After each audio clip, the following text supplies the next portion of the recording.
Los momentos más tensos se han vivido en la calle Colón. Cientos de manifestantes avanzaban invadiendo la calzada hasta que un cordón de la Policía Nacional impedía que prosiguieran con su protesta. Ante la negativa de los manifestantes a parar, la policía ha cargado contra ellos. Muchos han sido los contusionados en una mañana llena de tensión.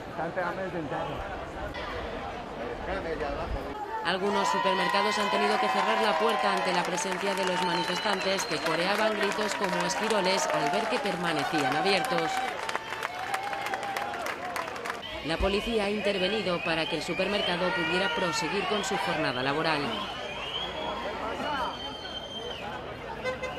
Centenares de manifestantes han llenado las calles del centro de Valencia para protestar ante la reforma laboral efectuada por el gobierno y animar a los trabajadores que estaban en los comercios a que se sumasen a la huelga general.